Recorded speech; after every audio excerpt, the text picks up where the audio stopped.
अस्सलामुअलैकुम स्टूडेंट्स, उम्मीद है आप सब खैरियत से होंगे। इनके नोशन में आप सबका खुशामदीद। अगर आप न्यू हैं तो आपसे गुजारिश है कि हमारे चैनल को सब्सक्राइब करें, और अगर आप पुराने हैं तो आपसे गुजारिश है कि आप अपने दोस्तों, प्यारों और अपने क्लास फेलोज़ और अपने हल्का अहबाब में लोगों को हमारा चैनल शेयर करें। अगर उन्हें भी इस तरह से 9th 10th फर्स्ट या सेकेंड ईयर में कोई इशू आ रहे हैं पढ़ने में, तो उनको भी आसानी है। ठीक है, और कमेंट ज़रूर करें ताकि हमारी हौसला अफजाई भी हो। तो बगैर देर किए हम चलते हैं थ्योरी, जो एक्सरसाइज 3.3 से पहले है। देखें, थ्योरी को पढ़ना इसलिए ज़रूरी है कि थ्योरी आपको कॉन्सेप्ट समझाती है कि आप जो पढ़ रहे हैं, क्यों पढ़ रहे हैं, किस तरह पढ़ रहे हैं, कहाँ कहाँ इसमें आपका इस्तेमाल होना है। ठीक है, तो इसीलिए इसको आप एज अ टीचर मैं सजेस्ट करूँगा कि इसे आप ज़रूर पढ़ें। ठीक है, आने वाले वक्तों में कॉन्सेप्ट के ऊपर ही सारे लोगों की डिमांड्स बढ़ती हैं। ठीक है, खैर अब देर नहीं करते, हम पढ़ते हैं बाइनरी रिलेशन। अब याद रखें, जब वर्ड बाइनरी आएगा तो आपने याद रखना है टू के बारे में कोई बात है, यानी कि टू कोई चीज़ें होंगी, दो कोई सी दो चीज़ें होंगी, उनके बारे में बात हो रही है। रिलेशन, तो याद रखें कि दो चीज़ें होंगी, उन्हीं के दरमियान में रिलेशन होता है ना। ठीक है, तो इसकी डेफिनेशन है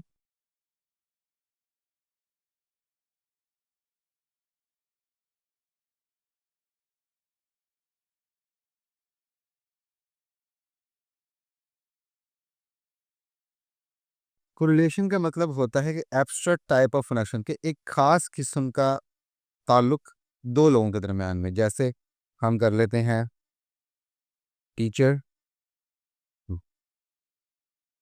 स्टूडेंट, इनके दरमियान में एक ताल्लुक होता है। वो ताल्लुक क्या है? वो एक दूसरे से तालीम का ताल्लुक है। दूसरा है हमारे पास, हम दूसरा ताल्लुक कर लेते हैं, रिलेशन कर लेते हैं मदर सन, माँ और बेटे के दरमियान में ताल्लुक होता है। ठीक है, इस तरह से एक और ताल्लुक ले लें, जैसे फादर। इसी तरह से क्या होता है, मैथ्स में भी कुछ रिलेशंस होते हैं। जैसे कि आप देखें, हम रिलेशन लाते हैं स्क्वायर को, वो क्या होगा? 25 5। अब ये शो कर रहा है 25 स्क्वायर है किसका? 5 का। तो ये स्क्वायर का रिलेशनशिप बन गया, because 25 is the square of 5। इसी तरह से आप बना सकते हैं रिलेशन स्क्वायर रूट का, स्क्वायर रूट। उसमें क्या है? सॉरी, क्या आपके पास 2 और 4? इट मीन्स जो पहला वाला है ना, वो हमेशा दूसरे वाले के रिलेशनशिप में आएगा। जैसे 25 स्क्वायर है 5 का, इस तरह 2 है स्क्वायर रूट 4 का। और अगर आप चाहें इक्वल करना, इक्वल भी कर लेते हैं, या कि बुक में ही दिए गए हैं, 2 × 2 और 4, यानी कि 2 को 2 से मल्टीप्लाई करेंगे तो आंसर क्या आएगा? 4 आएगा। ठीक है, तो ये रिलेशन किसका? इक्वल का रिलेशनशिप है, क्योंकि वो बिल्कुल ठीक बात कर रहा है कि 2 को 2 से मल्टीप्लाई करेंगे तो आंसर क्या आएगा? 4 आएगा। तो इस तरह से रिलेशनशिप होते हैं। ठीक है, मैथमेटिक्स में जो हम कहते हैं ना रिलेशन,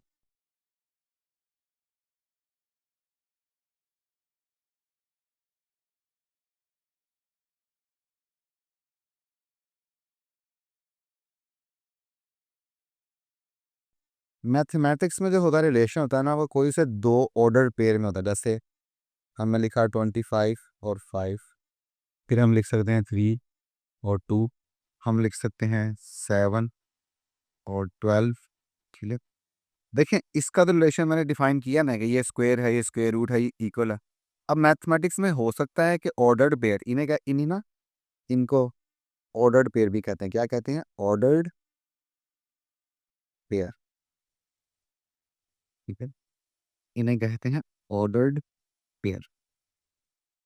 अब ऑर्डर्ड पेयर में ना, मे हैव रिलेशन, इनके दरमियान रिलेशन हो भी सकता है,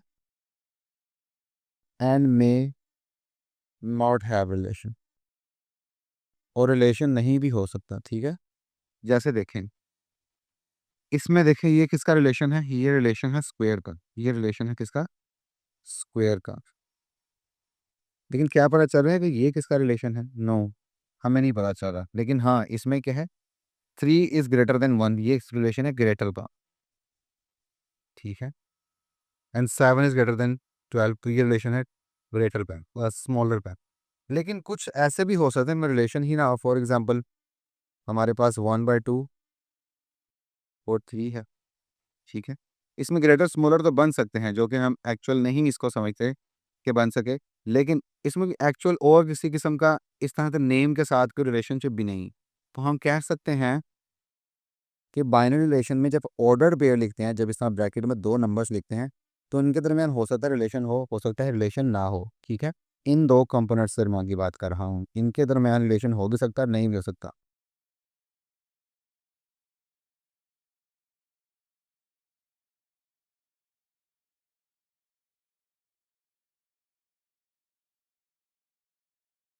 अब बाइनरी रिलेशंस के ना कुछ हमारे पास कुछ हम प्रॉपर्टीज कह लें या कैरेक्टरिस्टिक कह लें, वो पढ़ते हैं। सबसे पहला ये है, वो कहता है आपके पास दो सेट हैं, ए और दूसरा सेट है आपके पास बी। अब आपने इनके रिलेशन लिखने हैं, तो वो कैसे लिखेंगे, ए क्रॉस बी, ये रिलेशन लिखें।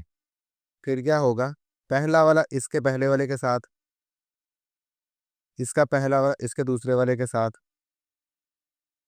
फिर सेम इसका दूसरा वाला इसके पहले वाले के साथ, इसका दूसरा वाला इसके दूसरे वाले के साथ। याद रखना है आपने इस चीज़ को कि जो ए पहले लिखा है ना, तो इसका ऑर्डर्ड पेयर में यही इसका ही एलिमेंट पहले आना चाहिए। ये ना हो आप ए लिख दें पहले वन बाद में लिखें। अगर ए क्रॉस बी लिखा तो ये आएगा, और अगर बी क्रॉस ए लिखा हुआ है तो वो ये आएगा। फिर बी के पहले आएंगे A1, A2 और B1 एंड B2। देखे ना, अब मैंने बी क्रॉस ए लिया तो बी वाले वैल्यूज़ पहले आएंगे। ठीक है, तो आपने ये याद रखना। एनीवेज आगे चलते हैं। अब देखें, जो इसको हम यूं भी लिख लेते हैं, ये सारों को हम लिखते हैं एक्स वाई, एक जनरल फॉर्म है। ये क्या है, इसकी जनरल फॉर्म है। ठीक है, आपकी बुक में भी लिखा होगा जनरल फॉर्म कहते हैं फॉर्म ऑफ ऑर्डर्ड पेयर। ये ऑर्डर्ड पेयर की क्या है, एक जनरल फॉर्म है। ठीक हो गया, this is a general form of N ordered pair. ये आपको याद रखना।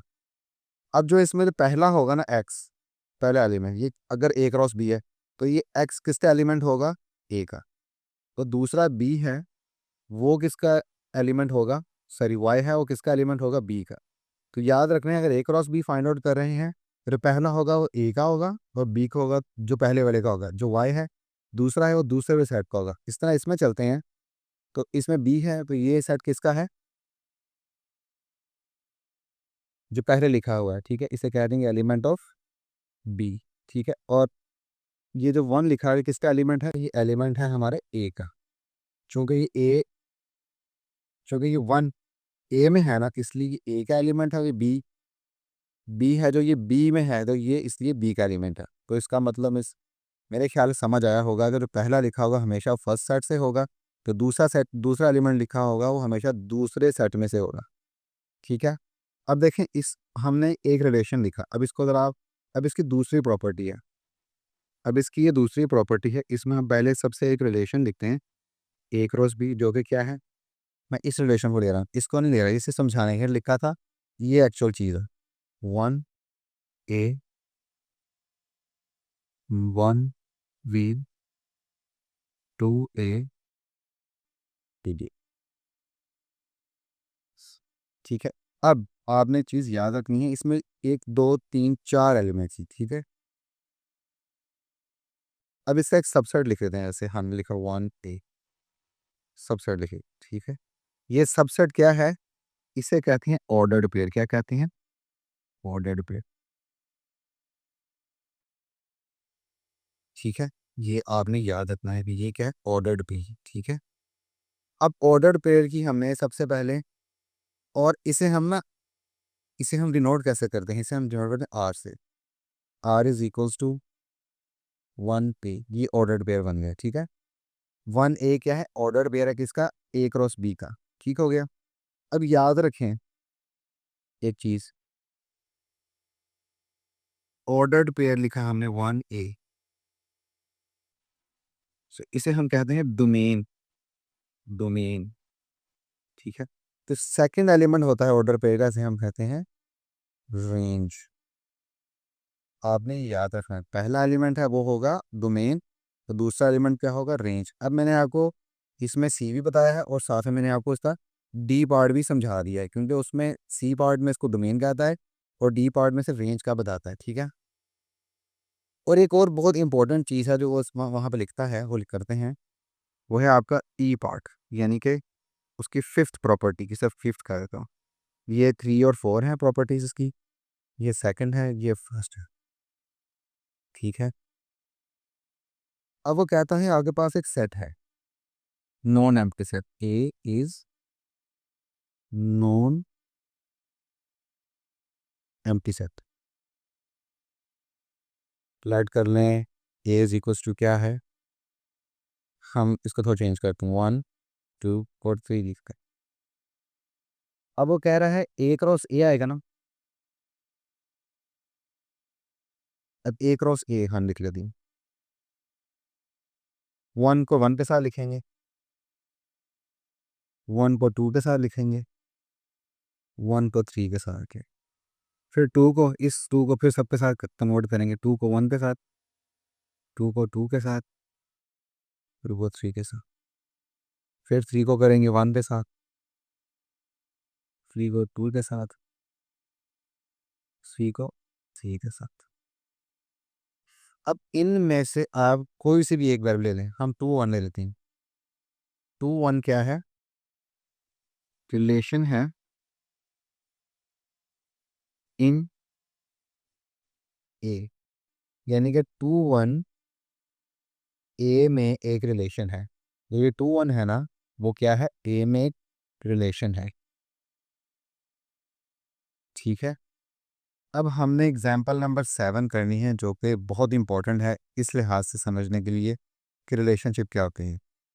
और ये बहुत अच्छी एग्जाम्पल है जिसमें कि टीचर ने और बुक बनाने वाले ने रिलेशंस को ही यूज़ कर लिया, चाइल्ड और फादर। तो वो कहता है एक सी सेट है जो कि है set of children,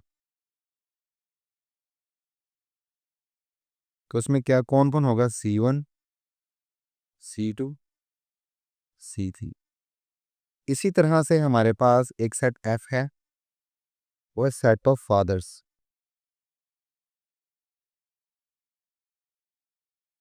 F1, sorry, वो है M1 एंड M2।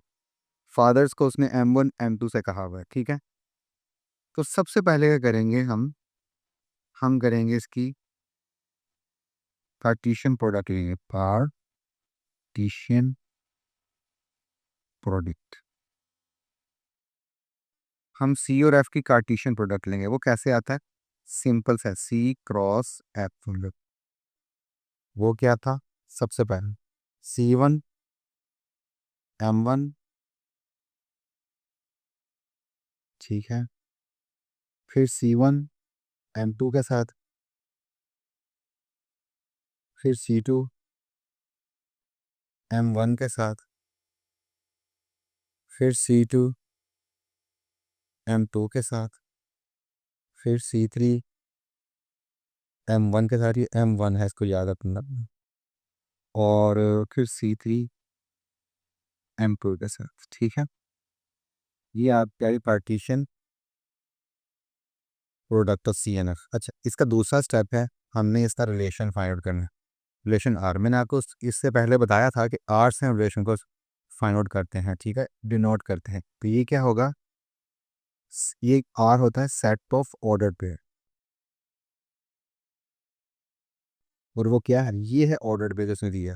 तो वो क्या था, ये इतना लिखना है आपने, ये सिर्फ राउंड ब्रैकेट वाला, चाइल्ड एंड फादर, ये क्या है आपका ऑर्डर पेयर। ठीक है, मैं अंडरलाइन करता हूँ, ऑर्डर पेयर क्या है आपका, चाइल्ड फादर। ठीक है, तो देखें इसमें बहुत से सेट हैं, लेकिन आपने रिलेशनशिप कौन सा निकालना है, C1 और C2 M1 के बच्चे हैं, तो हम लिखेंगे C1 M1 C2 M2। ठीक है, सो C2 M1, ये C1 और C2 किसके बच्चे हैं, M1 के, ये लिखा है इसमें, C1 C, the father of both C1 C2 is M1, दोनों C1 C2 का फादर कौन है, M1 है। इसी तरह से C3 का फादर कौन है, M2। ठीक है, अब इसमें सिर्फ 1 2 और 3 ऐसे सेट हैं जो कि रिलेशन डिफाइन कर रहे हैं। बाकी जो 3 सेट हैं वो रिलेशन डिफाइन नहीं कर रहे। C1 M2 का बच्चा नहीं है, C2 M2 का बच्चा नहीं है, C3 M1 का बच्चा नहीं है, तो इसलिए नॉन रिलेशन हो गए। जो सिर्फ रिलेशन वाले थे वो हमें लिखे, सिर्फ रिलेशन वाले, बाकी नहीं लिखने आपने। अच्छा, आगे चलते हैं। अब हमने इसकी फाइंड करनी है डोमेन। तो डोमेन को यूं लिखते हैं, डोम आर, और रेंज को लिखते हैं आप ऐसे, रेंज। डोमेन में सारे पहले वाले C1 C2 C3, ये आ जाएगी डोमेन C1 C2 C3, ये डोमेन आ गई। और रेंज में सेकंड वाले M1 M1 M2, यानी कि रेंज क्या बनेगी, M1 M2। अगर आप इसको, मैं थोड़ा सा ट्रिक बताऊँ आपको, तो पहला सेट हमेशा डोमेन होगा, दूसरा सेट हमेशा रेंज होगा, आपने ये याद रखना है। अब हमने करना है, इसकी एक डायग्राम ड्रॉ करनी है। डायग्राम में शो करना है कि इसमें रिलेशनशिप क्या है। तो करते हैं सबसे पहले।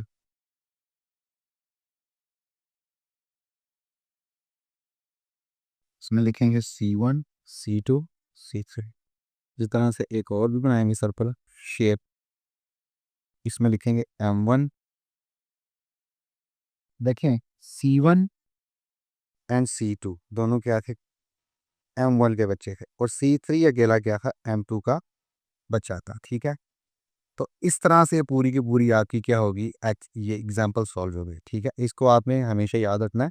ये बहुत अच्छी एग्जाम्पल है समझने के लिए इस कॉन्सेप्ट को, और मैंने भी पूरी कोशिश की है आपको अच्छे से समझाने की। ठीक है, अगर आपको समझ नहीं आता तो आप इसे एकदम पीछे जाकर दोबारा देखें, ताकि आपको हर चीज़ क्लियर हो जाए। अब हमारी एग्जाम्पल नंबर 8 है, और ये भी समझने वाली एग्जाम्पल है। ये थोड़ी सी ट्रिकी है और छोटी बहुत सी है, बहुत छोटी सी है ये। ठीक है, इसमें ये कहता है, ये बयान करता है कि हमारे पास एक सेट है 1 2 3। ठीक है, डिटरमाइन द रिलेशन, हमने इस तरह से रिलेशन निकालना है सच दैट के एक्स रिलेशन वाई, एक्स हमेशा वाई से छोटा हो। ठीक है, तो अब हमें सिर्फ एक ए सेट दिया और सेट कोई दिया ही नहीं है, तो हम क्या करेंगे, सबसे पहले ए सेट लिख लेंगे, और फिर क्या करेंगे, ए क्रॉस ए करेंगे। ठीक है, इसको आप यूं लिख लें, 1 2 3 क्रॉस, और ये ऐसे इसके हम रिलेशंस लिखेंगे 1 1 के साथ,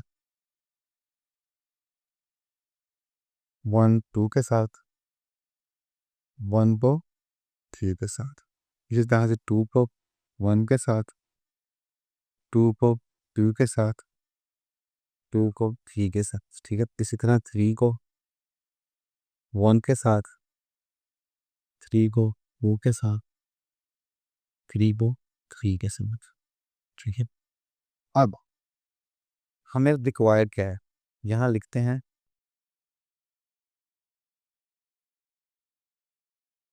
हमारा रिक्वायर्ड रिलेशन क्या है। रिक्वायर्ड रिलेशन हमारे पास ये है, उसकी कंडीशन है एक्स हमेशा वाई से छोटा हो, तो मैंने आर लिखा। अब ऐसे इसमें सेट, इसमें रिलेशन निकालेंगे जिसमें एक्स वाई से छोटा है। तो देखें, X1 है और Y2 है, छोटा है, तो यहाँ लिख लेंगे 1 और 2।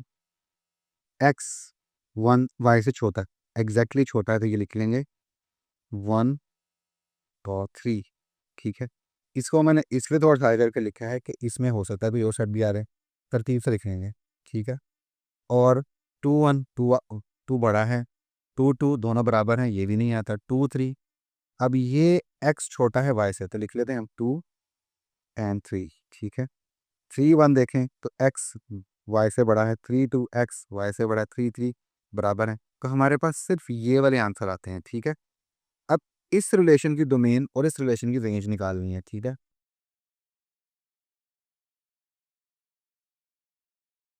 तो डोमेन क्या है इसकी, सिंपल सी बात है, इसकी डोमेन है 1 2 1, तो लिख देंगे सिंपल 1 और 2 क्या है इसकी डोमेन है। तो रेंज क्या है, 2 3 3, तो रेंज लिखेंगे, जो सेकंड वाले एलिमेंट्स हैं, 3 3 रिपीट हो रहा है, तो एक दफ़ा लिखेंगे 2 और 3 इसकी रेंज बन जाएगी। ठीक है,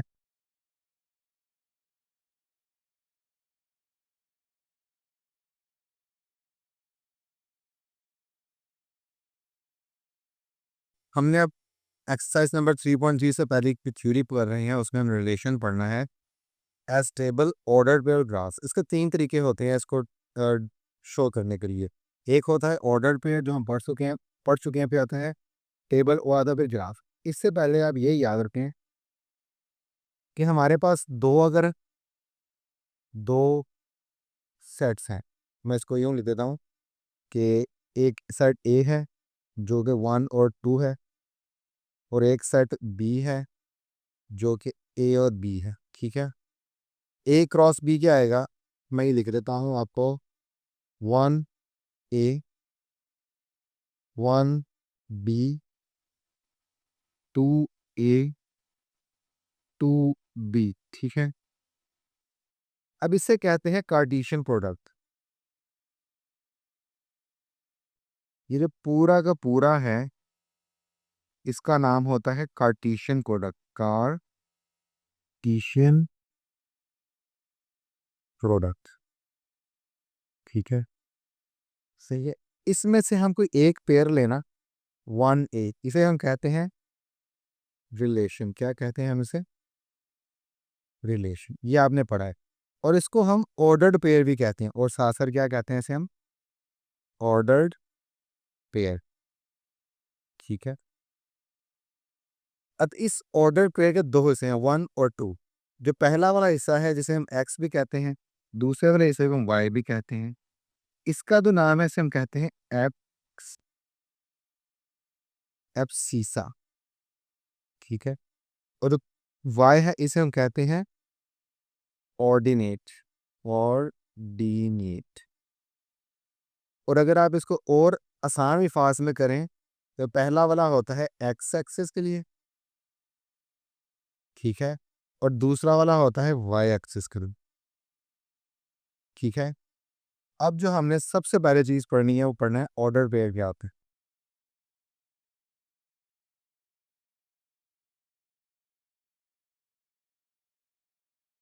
अब जो हमने ये बनाया था ना, ये सारा का सारा ये ऑर्डर पेयर, ये मैंने यहाँ लिख भी दिया है कि ये क्या है, ऑर्डर पेयर है। लेकिन इसकी एग्जांपल आपकी बुक में दी गई है, और वो बहुत अच्छी मिसाल है कि आपके पास एक टैंक है। टैंक के अंदर हम 1 मिनट में 1 लीटर वाटर पे डाल देते हैं। ठीक है, 1 मिनट में 1 लीटर वाटर डलता है। ठीक है, tank of water, 1 litre water in 1 minute. 1 minute में हम क्या करते हैं, 1 लीटर पानी डालते हैं उसके अंदर। ठीक है, तो हमारे पास जो रिलेशन आएगा वो क्या आएगा, R is equals to x y. ये हमारा ऑर्डर पेयर है, such that y is equals to x plus 1। देखें, एक्स क्या है हमारा, टैंक है। वाई क्या है, सॉरी, एक्स हमारे हैं नंबर ऑफ मिनट्स, किसे हम कहेंगे नंबर ऑफ मिनट्स। ये आपने याद रखना है, नंबर ऑफ मिनट्स। और वाई क्या है, वाई आपका है टोटल अमाउंट ऑफ वाटर। ठीक है, ये मैं लिखता हूँ एक्स के लिए, और वाई के लिए लिखता हूँ क्या है, टोटल अमाउंट ऑफ वाटर। ठीक है, और जब हमने इसे इस रिलेशन में लिखा तो ये क्या हो गया, ये ऑर्डर पेयर हो गया। अब फॉर एग्जांपल अगर x 0 है, x इज इक्वल टू 0 है, तो y क्या होगा, y x प्लस 1 है ना। y में क्या हम वैल्यू पुट करेंगे, x की 0, 0 प्लस 1, y आ जाएगा 1। अगर x 0 है तो y क्या होगा, 1।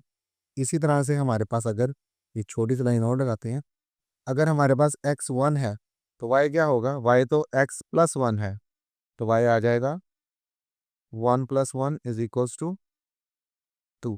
ठीक है, तो ये हमारी आ गई ऑर्डर पेयर। ऑर्डर पेयर में हमारे पास एक रिलेशन आता है, और रिलेशन को हम कुछ इस तरह सॉल्व करते हैं।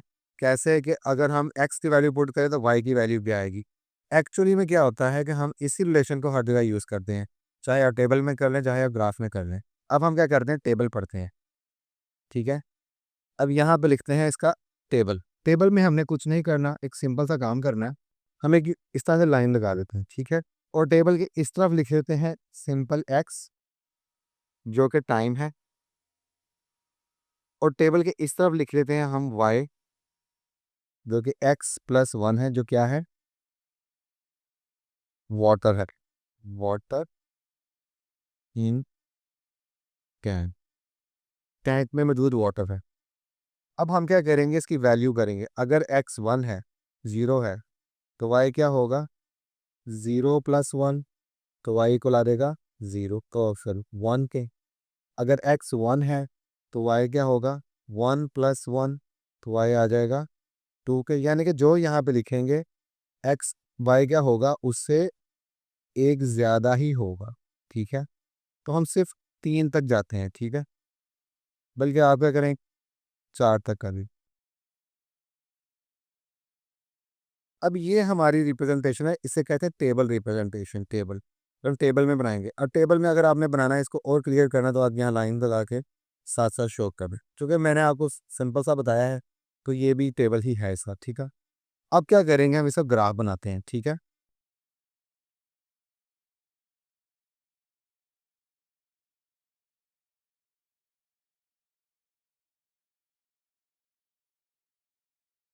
अच्छा, ग्राफ की जो ये है इसे हम कहेंगे वाई एक्सिस। ठीक है, इधर भी वाई लिख सकते हैं आप चाहें तो, और ये बनेगा आपको एक्स एक्सिस। ठीक है, बिल्कुल मिड में ओरिजिन होता है, 0 होता है,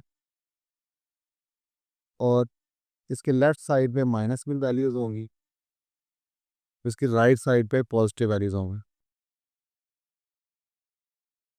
इसी तरह इसके डाउनवर्ड वाई एक्सिस भी डाउनवर्ड में क्या होंगी, नेगेटिव वैल्यूज होंगी, और अपवर्ड क्या होंगी, पॉजिटिव वैल्यूज, 1 2 3 4 5। ठीक है, हमारा पहला क्या था, x0 y1, x0 है और y1 है। हम क्या करते हैं, इसको ड्रॉ करते हैं।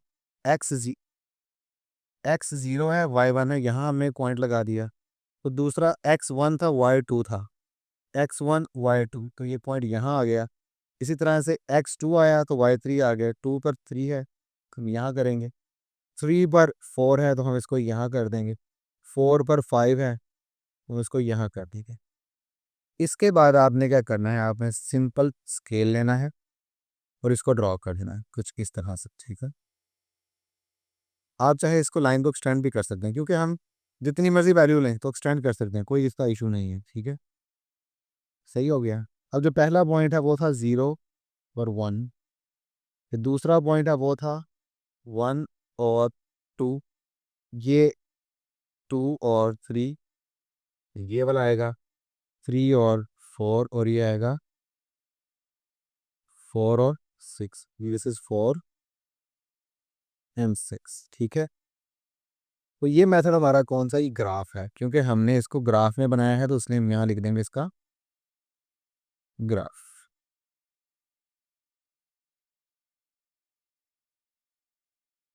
ये टेबल का फॉर्म था और ये हमने पढ़ा ऑर्डर्ड पीरियड। ठीक है, एक और चीज़ कर सकते हैं कि लाइन कहाँ से पास कर रही है, इधर लिख देते हैं लाइन इज पासिंग,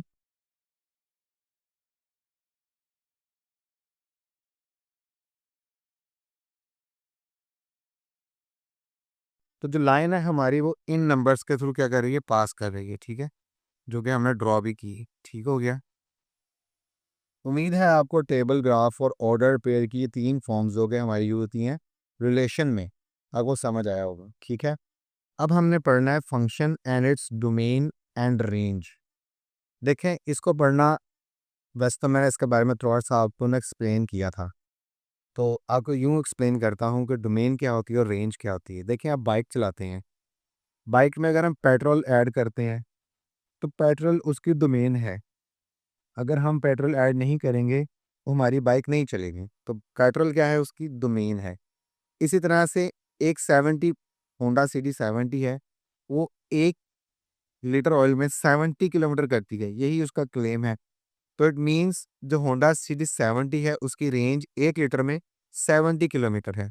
तो डोमेन क्या हुई उसकी, पेट्रोल, और रेंज क्या है उसकी, डिस्टेंस जो कवर करती है। इसी तरह से फंक्शन की भी डोमेन और रेंज होती है।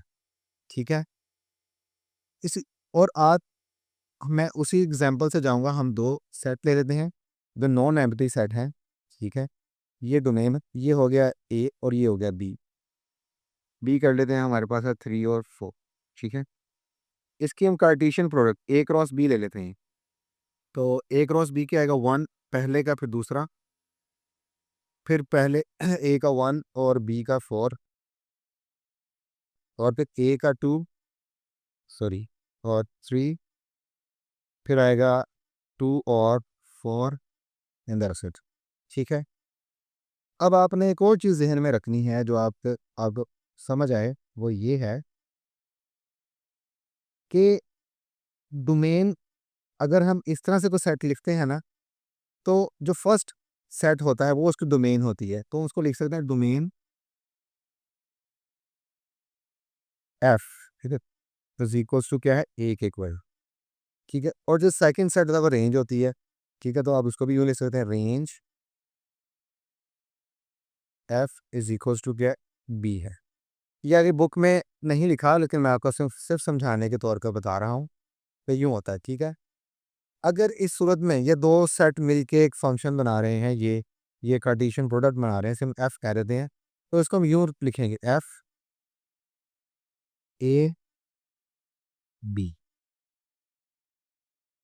और इसे हम पढ़ते कैसे हैं, इसे हम पढ़ते कैसे हैं, लिखते कैसे हैं, इसे हम लिखते ऐसे हैं, F is a function from A to B. A से बी तक का जो ये हमारे पास एफ है, फंक्शन है। ठीक है, और आपको फिर बताता चला जाऊं कि जो पहले एलिमेंट्स होते हैं उन्हें हम डोमेन कहते हैं। ठीक है, इस हमारे रिलेशन के जो पहले पहले एलिमेंट्स हैं सारे वो डोमेन होंगे, और रेंज क्या होगी, जो दूसरे वाले होंगे। ठीक है, अब देखें 3 और 3 रिपीट हो रहा है, लेकिन आप इसे एक दफ़ा लिखेंगे तो डोमेन ऑफ ए क्या आ जाएगा। मैं दोबारा लिख देता हूँ, 1 और 2, ये डोमेन आ गई इसकी, और रेंज क्या आ जाएगी, 3 और 4। ठीक है, तो आपने इसको याद रखना, सही हो गया। पहले एलिमेंट्स को डोमेन कहेंगे, दूसरे एलिमेंट को रेंज कहेंगे। अच्छा, अब इसी को हम यूँ लिख देते हैं, एफ ऑफ एक्स किसके इक्वल है, वाई की। अब इसे पढ़ने का तरीका क्या है, जिसका ये है, इसको यूँ पढ़ेंगे, दो तरीके हैं। नंबर 1 तरीका ये है, y is called as value of, y is called as value of f for x। ठीक है, इस f को आप थोड़ा सा टिल्ड कर लें, हल्का सा से मोड़ लें, तब पता चले ये फंक्शन की बात कर रहा है। ठीक है, इसी तरह से इसका एक और तरीका है, इसे कहते हैं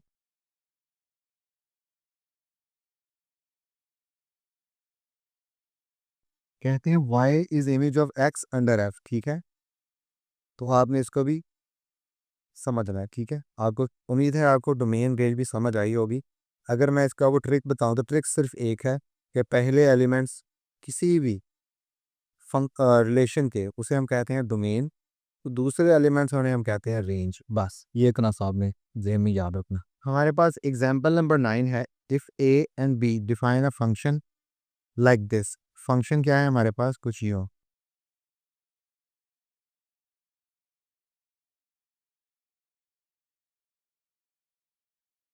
ठीक है, ये फंक्शन है। अब आपने एक चीज़ याद करनी है, जो मेन चीज़ है ना वो ये दी गई है, तो हम यूँ लिख लेंगे, हमारे पास गिवन क्या है, गिवन है हमारे पास 2x प्लस 3, जो किसके इक्वल है, जो y के इक्वल। ठीक है, अब आपने क्या करना है, अब आपने x की वैल्यू पुट करनी है और y की वैल्यू फाइंड आउट करनी है। अब इसके लिए या तो आप रफ वर्क कर लें और डायरेक्ट लिख दें, या आप इसी के नीचे कर दें तो तब भी चलेगा। ठीक है, तो मैं क्या करता हूँ, रफ कर लेता हूँ। जब मेरा x 0 है तो y क्या होगा, y 2x प्लस 3 है, तो 2 इंटू 0 प्लस 3, तो y आ जाएगा 3 के। तो जब x 0 है तो y क्या होगा, 3। ठीक है, तो सबसे पहले हमारा 0 3 आ गया, फिर हमें 1 पुट करना है, क्योंकि a की वैल्यू पुट करनी है हमें। ठीक है, तो हमारे पास की वैल्यू आ रहेगी किसकी, y की। तो देखें 0 3 हो गया। अब आप इधर से भी कर सकते हैं, 0 3 और 1 और 5, सिंपल आप a क्रॉस b भी लिख सकते हैं, यूँ भी कर सकते हैं, और एक आप डायरेक्ट इनको यूज़ करके लिख सकते हैं, 1 5 फिर 2 7। ठीक है, कोरिस्पॉन्डिंग वैल्यूज लिख लें, और जब आप 3 पुट करेंगे तो 9 आएगा, तो 3 करेंगे तो 9 आ जाएगा, 4 पुट करेंगे तो 11 आएगा, तो आप 4 11 आ दोगे। ठीक है, ये आपका रिलेशन बन गया। अब मैं एक और चीज़ दिखाता हूँ आपको, इधर करके भी दिखाता। अगर हम x की वैल्यू 1 पुट कर देंगे, देखें क्या आता है, तो y इज इक्वल्स टू क्या आएगा, 2x 2 into 1 plus 3, 2 plus 3 Y आ जाएगा 5k। तो हमारे पास क्या वैल्यू आएगी 1 और 5। तो दूसरा हमारा 1 5 ही है ना। अब आखिरी वाला भी कर लेते हैं। जब x क्या होगा 4, x is equals to 4, y क्या है 2x plus 3, y 2 into 4 plus 3 11 हो जाएगा। ठीक है, 4 और 11, देखें 4 और 11 आया ना। तो हम इस तरह से भी कर सकते हैं और कोरिस्पॉन्डिंग डायरेक्ट वैल्यूज लिख सकते हैं। 0 की जगह पे 0 के साथ 3 होगा, रिलेशन है 1 के साथ 5 होगा, 2 के साथ 7 होगा, 3 के साथ 9 होगा और 4 के साथ 11 होगा। ठीक हो गया। अब इसकी हमने फाइंड आउट करनी है डोमेन। डोमेन क्या होगी? तो इसको हम कह रहे थे ये हमारा एफ रिलेशन एफ फंक्शन है। तो डोमेन एफ वो क्या होगी? पहले वाले सारे एलिमेंट्स, तो वो लिख लेंगे हम 0 1 2 3 4। ठीक है, अब हमें लिखनी कोड डोमेन। अच्छा, ये भी एक थोड़ा सा ना आपको समझने वाला एक कॉन्सेप्ट है कि कोड डोमेन क्या होती है। ये बी के इक्वल है। अच्छा, अब ये कोड डोमेन क्या होती है, इसको हम काइंड ऑफ ये भी कह लें, जैसे हम रेंज भी कह सकते हैं। ठीक है, ये बी के इक्वल है, कोड डोमेन भी कह सकते हैं और उसे हम रेंज भी कह सकते हैं, जैसे आपका दिल करे। अब रेंज क्या है? And range. मैं कोड डोमेन का वो थोड़ी देर में, अभी 1 मिनट में। अब आएगा रेंज। रेंज क्या होता है?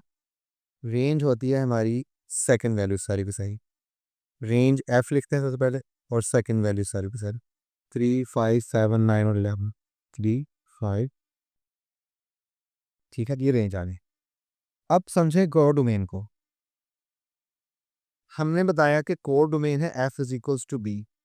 अब याद रखें, कोड डोमेन वो होती है कि जिसमें हम ए की वैल्यूज पुट करें और जो आंसर आए वो भी किसी सेट में हो। जैसे हमने अभी इधर प्रूफ किया, हम ए की वैल्यूज पुट कर रहे थे तो जो हमारे पास आंसर्स आ रहे थे वो सारे बी में थे। ठीक है, आप डोमेन को पुट करें और जो आंसर है वो भी हमारे पास किसी गिवन सेट में ही हो, तो उसे हम कहते हैं कोड डोमेन। अगर कोई सी सेट होता है यहाँ पे, तो और ए की वैल्यूज पुट करते और सी सेट में जो वैल्यूज लिखी थी वो वैल्यूज आंसर आती हैं, तो हम कहते हैं कोड डोमेन ऑफ एफ हमारे फंक्शन का, हमारे रिलेशन का जो कोड डोमेन है वो सी फंक्शन सी सेट है। लेकिन अभी इस वर्ड में बहुत ईजी है कि हमने क्या किया है, ए फंक्शंस ए सेट की वैल्यूज को पुट किया है किसमें? अपने गिवन फंक्शन में। ठीक है, और हमें जो वैल्यूज मिली हैं, जो आंसर आए हैं, वो वैल्यूज आए हैं बी सेट की सारी वैल्यूज। तो इस तरह बी सेट का बनता है, कोड डोमेन बन जाता है। ठीक है, तो मैं आपको एक मुख्तसर में बताऊंगा कि आप जब किसी सेट की वैल्यूज ऐड करें एज अ डोमेन और आपके पास जो आंसर आए वो भी एक आपके पास मौजूदा सेट ही बन जाए जैसे बी, तो उसे कहते हैं कोड डोमेन। ठीक है, जिस दुनिया में जिस जो कंप्यूटर से भरी पड़ी है, तो आपको फंक्शंस को समझना बहुत ज़रूरी है। क्योंकि हम जब कंप्यूटर में कोई प्रोग्राम या कोई चीज़ बनाते हैं तो हम उसको फंक्शन ही बनाते हैं। अच्छा, फंक्शन का मतलब क्या होता है कि आप कुछ इनपुट करेंगे। फंक्शन क्या होता है कि आपने एक इनपुट दिया और उससे आपको एक आउटपुट मिल गया। ठीक है, ये फंक्शन है। अब हमने पढ़ना इनटू फंक्शन। इनटू फंक्शन क्या है कि आपने, जैसे आप एक जूस बना रहे हैं, आपने क्या किया, उसके अंदर आपके पास सेब है, आपने सेब एप्पल्स को क्या किया, जूसर में डाला और जूसर ने क्या किया, आपको एप्पल जूस बनाकर दे दिया। ठीक है, एप्पल जूस दे दिया। तो ऐसे फंक्शन जिसमें हम कोई चीज़ ऐड करें और उस एडिशन के बाद हमें कोई न्यू चीज़ मिल जाए, इनपुट दें और हमें आउटपुट मिल जाए, उसे हम कहते हैं इनटू फंक्शन। क्या कहते हैं? Into function. ठीक है, अब इसकी छोटी सी मिसाल लेते हैं कि आपके पास एक फंक्शन है y is equals to x plus one, यानी कि x की कोई भी वैल्यू होगी आप ऐड करेंगे तो आपके पास क्या आएगा? आपके पास आंसर आएगा y का। तो करते हैं, x जब 0 था तो y क्या आएगा? 0 प्लस 1, ये हो जाएगा y इज इक्वल्स टू 1। यहाँ लिख दें x 0 है और y क्या है? 1 है, इक्वल्स टू क्या है? 1। इसी तरह जब हमारा x होगा 1 तो y क्या आएगा? क्योंकि हम 1 x में 1 ऐड करेंगे, 1 प्लस 1, तो y हो जाएगा 2। ठीक है, इसी तरह जब x हम 2 पुट करेंगे तो y आ जाएगा 3 के। तो इसको पिक्चर बनाते हैं जैसे आगे बुक में बनी हुई है उसी में, और दूसरी हम यहाँ पर आते हैं। ये हमारा ए सेट है और ये हमारा बी। इसमें हमने दिया पुट किया 1 3 5। फॉर एग्जांपल ले लेते हैं, जब हम 1 ऐड करेंगे तो 1 में 1 ऐड होगा तो क्या आ रहेगा 2, यानी कि 1 का आंसर आएगा 2। 3 में 1 ऐड करेंगे तो आंसर आएगा 4, उसको लिख देंगे 3 का आंसर क्या है 4। 5 में ऐड करेंगे तो आ जाएगा 6, तो हमारे 5 का आंसर क्या हुआ 6। कितना हम कर लेते हैं यहाँ पे, तो 8 पड़ा हुआ है, ठीक है। तो अब हमारे पास फर्दर वैल्यू नहीं है इसलिए हमने उसको लिंक नहीं किया। तो ऐसा फंक्शन जिसमें हम एक ऐड करें हमारे पास दूसरा वैल्यू आ जाए उसे हम कहते हैं इनटू फंक्शन। क्या कहते हैं, इनटू फंक्शन। तो इसकी जो हमारे पास डेफिनेशन है ना, जो आपने याद करनी नहीं, ठीक है, डेफिनेशन वो ये है, कहता है अ फंक्शन एफ के टू सी इज,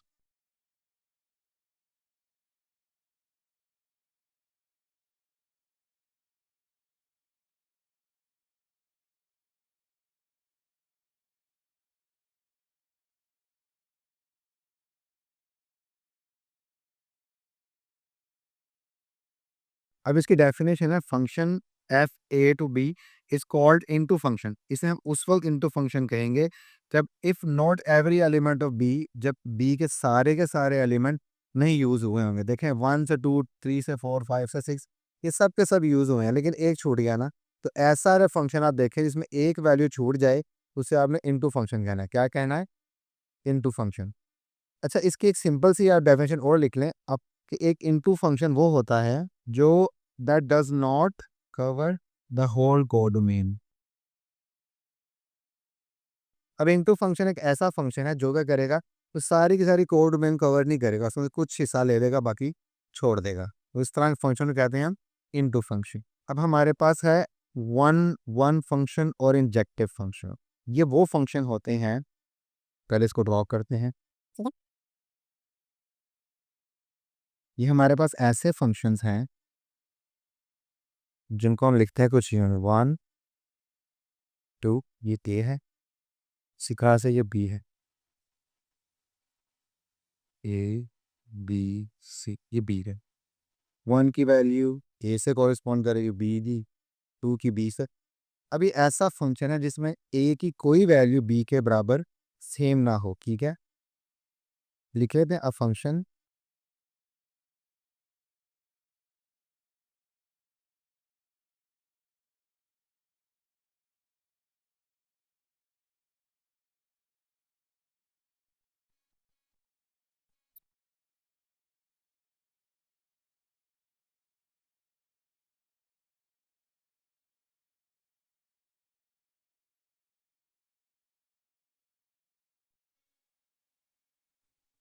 अब इसमें वो कहता है function f from A to B. A to B हमारे पास एक फंक्शन है, उसमें जो हम ऑर्डर पेयर बनाएंगे ना तो कभी सेम नहीं आएंगे। देखिए 1 ए के इक्वल नहीं है, 2 बी के नहीं है, तो ऐसे फंक्शंस को हम कहते हैं इंजेक्टिव फंक्शंस, ठीक है। क्या कहते हैं, इंजेक्टिव फंक्शंस। अच्छा, अब हमने पढ़ना है ऑन टू फंक्शन। अब ऑन टू फंक्शन को हम सर्जेक्टिव फंक्शन भी कहते हैं, ठीक है। सबसे पहले मैं इसकी डायग्राम बनाता हूँ।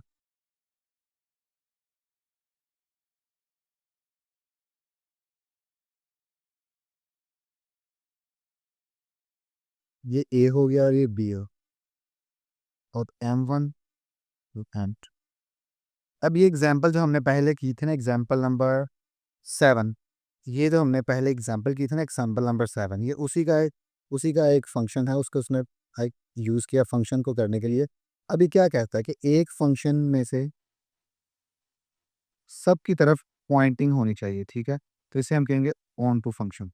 C1 C2 दोनों M1 तरफ जाए, C3 भी जाए, यानी कि बी के हर एलिमेंट पे पॉइंटिंग जरूर हो, एरो जरूर आए, इसे कहते हैं हम ऑन टू फंक्शन। अगर हम इसकी डेफिनेशन लिखनी है तो डेफिनेशन कैसे लिखेंगे,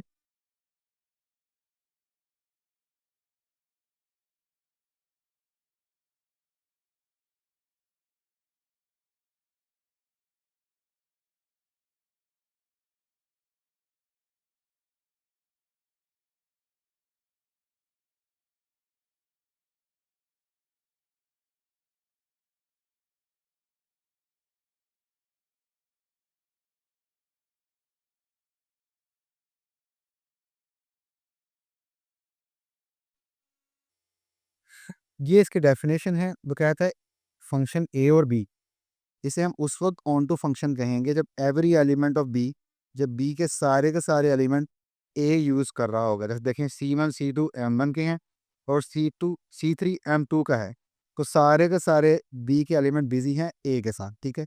तो इसे हम कहते हैं ऑन टू फंक्शन। इसका मीनिंग ये भी हो सकता है, अगर मैंने लिख भी दिया है यहाँ पे, कि meaning each element of the codomain, ये कोडोमेन है, इसके जो बी हर एलिमेंट है उस सब की तरफ कोई ना कोई एरो ज़रूर है। देखें M2 की तरफ भी एरो है और M1 की तरफ भी एरो है, तो इसे हम कहते हैं on to function.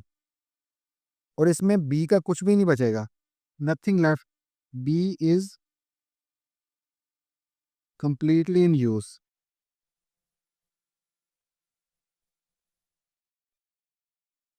Nothing left, कुछ भी नहीं बचेगा, सबका सब क्या होगा, यूज हो जाएगा इसके अंदर, ठीक है। तो ऐसे फंक्शन को कहते हैं ऑन टू फंक्शन।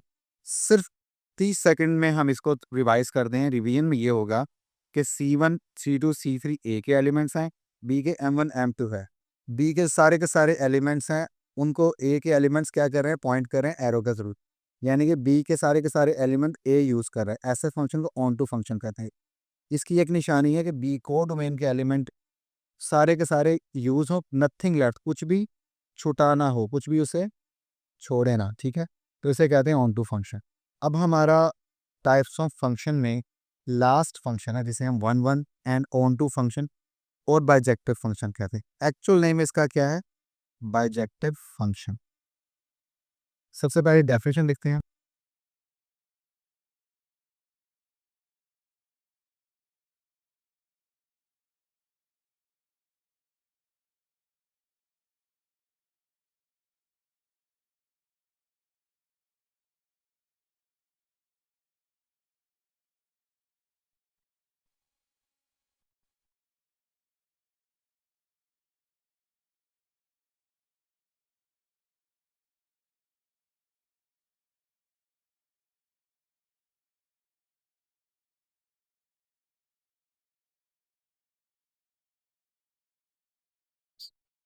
अब इसमें हमने पढ़ना है कि फंक्शन जिसमें ए टू बी है, जो कि फंक्शन है फ्रॉम ए टू बी, उसे हम उस वक्त बाइजेक्टिव फंक्शन कहेंगे जब उसमें both one one and onto function justified होंगे। यानी कि ऐसा फंक्शन जो वन वन भी है और ऑन टू भी है, उसे हम कहते हैं बाइजेक्टिव फंक्शन। और इसको हम वन वन कोरिस्पोंडेंस भी कहते हैं बिटवीन ए एंड बी, ठीक है। तो ऐसे फंक्शंस जो ऑन टू और वन टू वन फंक्शन दोनों को ही जस्टिफाई करे, ऐसे फंक्शंस को हम कहते हैं बाइजेक्टिव फंक्शंस, ठीक है। अब हम इसकी एक ड्रॉ करते हैं डायग्राम। और डायग्राम ड्रॉ करने में हम इसमें दो फंक्शंस ड्रॉ करेंगे। सबसे पहले हम ये स्क्वेयर शेप बना लेंगे और फिर उसमें दो सर्कल्स बनाएंगे, ठीक है। ये हैंड ऑन है तो थोड़ा डिफरेंट ही होता है इसमें, ठीक है। ए आ जाएगा साइड और ये साइड बी आ जाएगा। ए में लिखेंगे ए बी सी, इधर लिख देते हैं एक्स वाई एंड जी। अब क्या है, ए इंडिकेट कर रहा है एक्स की तरफ, ठीक है, बी कर रहा है एक्स की तरफ, ए जेड की तरफ, ए एक्स की तरफ, सो ए जेड की तरफ, बी एक्स की तरफ और सी किस तरफ जाएगा, वाई की तरफ। अब देखें, सबसे पहले वन वन, ईच जो वैल्यू है दूसरी एक वैल्यू ही दे रही है, तो क्या होगा, ये वन वन फंक्शन भी क्या हो गया,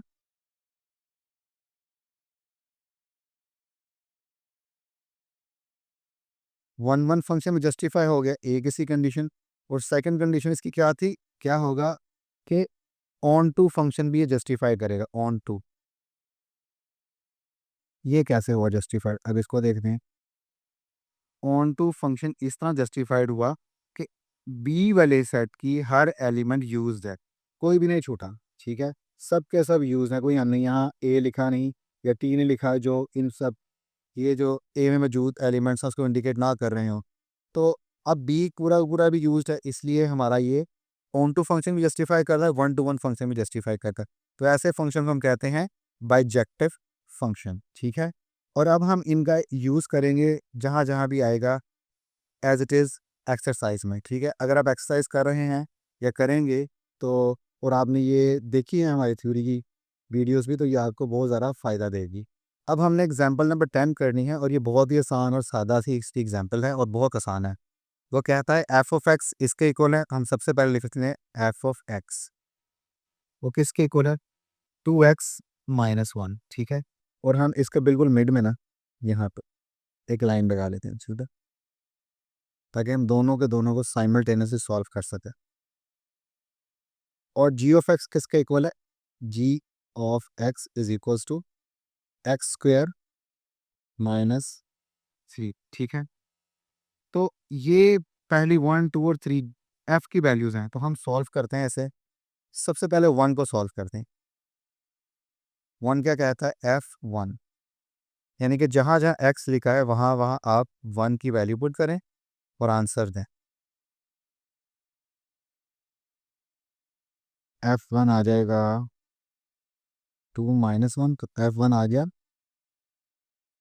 1, ठीक है। F1 का आंसर आ गया 1, ये F1 है। इसी तरह से सेकंड का करेंगे, वो है F-3, तो इसको पुट करेंगे इस फॉर्मूला में, जहाँ x लिखा है वहाँ -3 पुट करेंगे। देखें x लिखा है ना, तो इसकी जगह -3 आ गया। 2-3 -1 -6 -1, F-3 किसके इक्वल आएगा, -7 का, ठीक है। तो ये हमारा आंसर आ गया किसका, F-3। इसी तरह हम इसका थर्ड पार्ट करेंगे।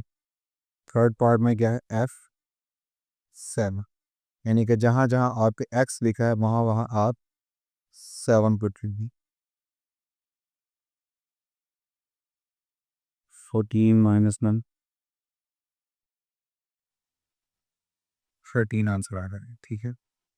तो जब हम 7 पुट करेंगे तो हमारे आंसर आएगा f का 13, ठीक है। इसी तरह से जी ऑफ एक्स को हमने करना है। सबसे पहले हम क्या करेंगे, G1 पुट करेंगे, G1 लिखा हुआ देगा जी, जहाँ जहाँ एक्स लिखा है वहाँ वहाँ 1 की, वहाँ वहाँ 1 लिख देंगे।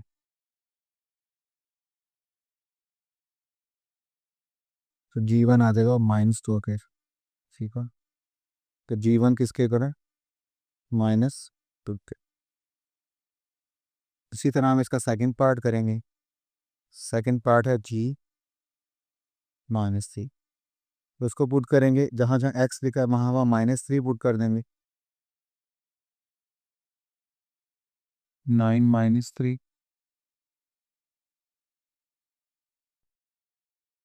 G-3 का आंसर क्या आया, 6, ठीक है। इसको आपने याद रखें। इसी तरह इसका थर्ड पार्ट करेंगे। थर्ड पार्ट में क्या है, कह रहा है G4, यानी जहाँ जहाँ आपके एक्स लिखा है इस इक्वेशन में वहाँ वहाँ आप 4 पुट करता।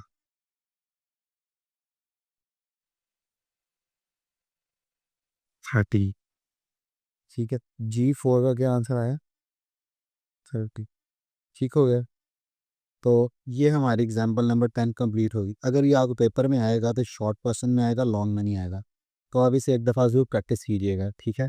अब हमारी थ्योरी ऑफ एक्सरसाइज 3.3 में ये लास्ट एग्जाम्पल है और ये सबसे इम्पोर्टेंट एग्जाम्पल है, ठीक है। आप इसे फॉलो करना है, और पेपर में ये अक्सर आ जाती है, आएगी, बल्कि आ जाती, जब ये अब कोर्स नहीं हुआ तो ये अब आएगी।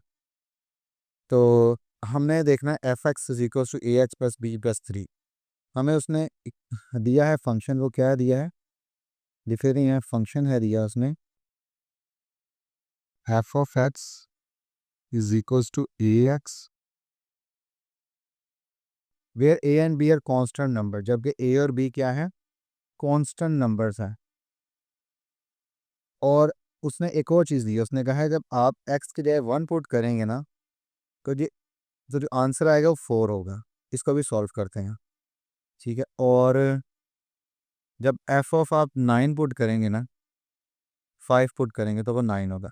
इसको सॉल्व करते हैं। सबसे पहले करते हैं एफ ऑफ 1, इक्वल टू 4 करते हैं। हमारे पास जो फंक्शन दिया हुआ है वो लिखते हैं f of x a x plus B plus 3।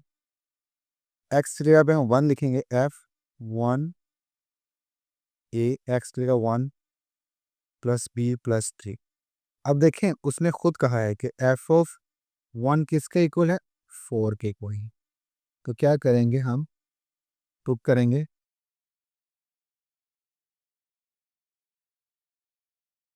तो ये बनेगा 4 is equals to A plus B plus 3।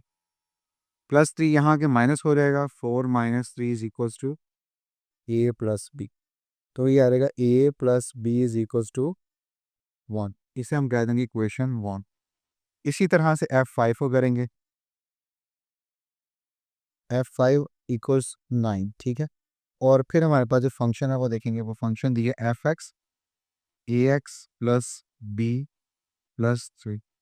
अब एक्स की जगह इसने 5 पुट किया ना, तो वैल्यू पुट करेंगे F5 A5 plus B plus 3, और ये हो जाएगा F5 5A plus B plus 3, ठीक है। और पुटिंग वैल्यू करेंगे F5 की,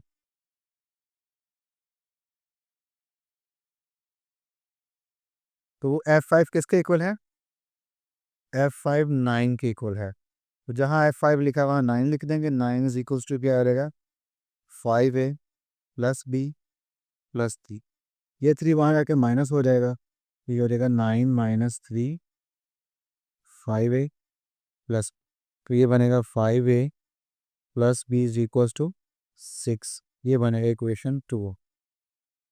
अब हमने क्या करना है, हमने के और बी की वैल्यू फाइंड आउट करनी है। तो यहाँ मैं लिख देता हूँ इक्वेशन दोबारा से, के प्लस बी किसका इक्वल है, 1 के इक्वल। इसे हमने कहा था इक्वेशन 1। ये देखिए, ये लिखी हुई है, इसे मैं अंडरलाइन भी कर देता हूँ। ये इक्वेशन की, इसी तरह दूसरी इक्वेशन ये लिखी हुई, ये हो जाएगा 5A plus B is equal 6। ये हो जाएगा इक्वेशन नंबर 2। अब क्या करते हैं, फ्रॉम इक्वेशन 1, इक्वेशन 1 में से a plus B is equal to क्या आएगा, 1। हम a की वैल्यू निकाल देते हैं, बल्कि आप ऐसा करें, a की वैल्यू आ जाएगी 1 माइनस बी, ठीक है। अब इसे पुट कर दें इक्वेशन 2 में, putting value of a into, equation 2 में पुट करेंगे 5, a की वैल्यू क्या है 1 माइनस बी, ये लिखेंगे, प्लस लिखेंगे b is equal to 6, 5 minus 5b plus b is equal to 6 minus 4b equals to 6, ठीक है। अच्छा, अब आप इस 5 को वहाँ ले जाएं, ये हो जाएगा -4b, 6 माइनस 5, इस तरह से क्या बनेगा, -4b इज इक्वल्स टू 1। तो b की वैल्यू क्या आएगी, -4 वहाँ जाके डिवाइड हो जाएगा, तो आ जाएगा 1 divided by -4 is equals to -1/4, ठीक है। अब आप क्या करें, सिंपल ये जो वैल्यू है ना b की, वो इस इक्वेशन में पुट करनी, इसे हम 3 कह देते हैं, ठीक है।